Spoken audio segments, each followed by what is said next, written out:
Hello everyone, and welcome back to Developer Showcase, where I look into the history of developer, who they are, and what they made, and if possible, what they are making.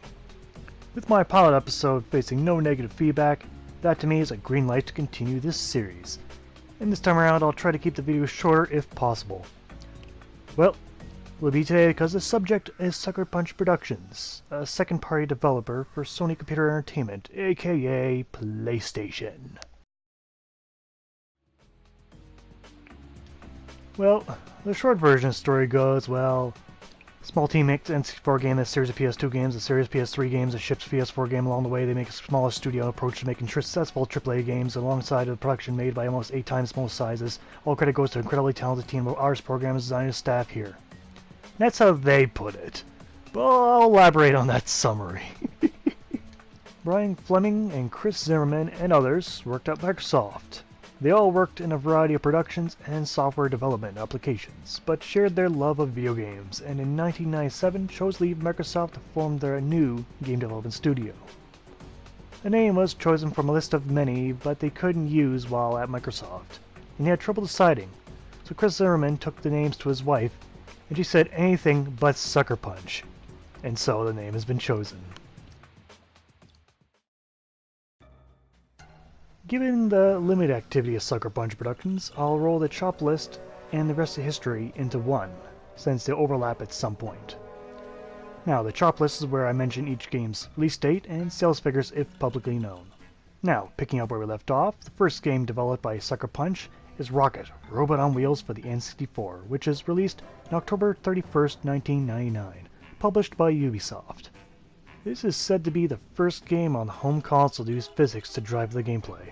It gained favorable reviews and was revered as the 18th best game on the console.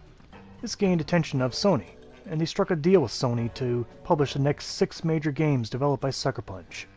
The first of these games was Sly Cooper and the Thievius Raccoon for the PS2, released September 22, 2002, the first of many Sly Cooper games, but didn't quite become the hit it is.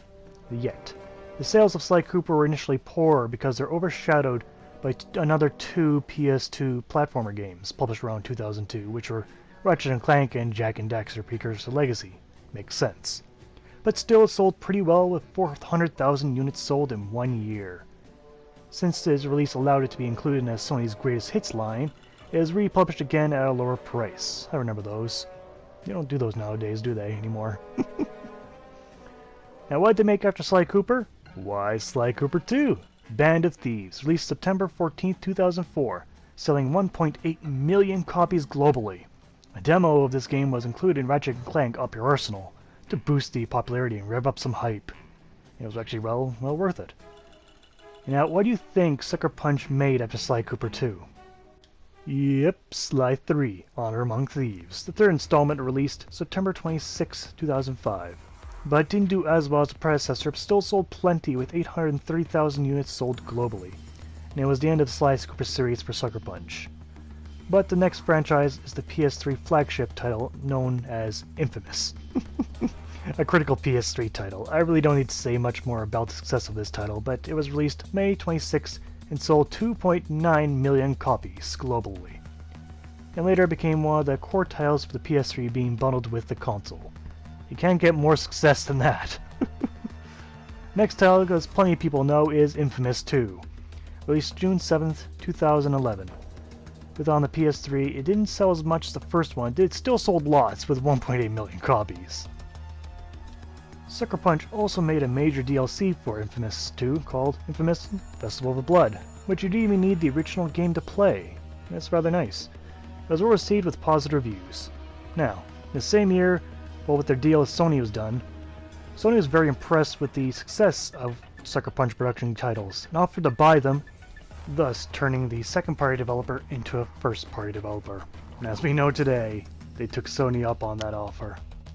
After becoming a part of Sony, the next game we created was Infamous Second Son. Sucker Punch made the game alongside the development of the PS4 and was demoed plenty of times accordingly. So when the game was released on March 21st, 2014, it sold 1 million copies in 9 days, and in total 2.8 million copies. They also created a major DLC for Second Son called Infamous First Light.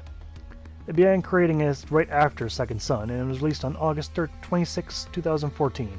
But despite positive reviews, it sold only 30,000 units. Which is okay for a DLC that you don't even need the original game to play, but it's their worst selling title to date. And that is where the chop list, and now we're up to present. As for what they're working on next, it's secret. However, rumors are going around that it's a new IP. I have a bit more information. We know it's a PS4 exclusive, though that's a no-brainer though. But also they hired on 5 new people at once, and for a small team that's a big boost in numbers. But there's no telling what it could be. If it's a new IP, who knows? We only hope that it's pretty damn awesome. Anyway, I'd like to thank you for watching, and I hope that I see you guys next time. Take care out there.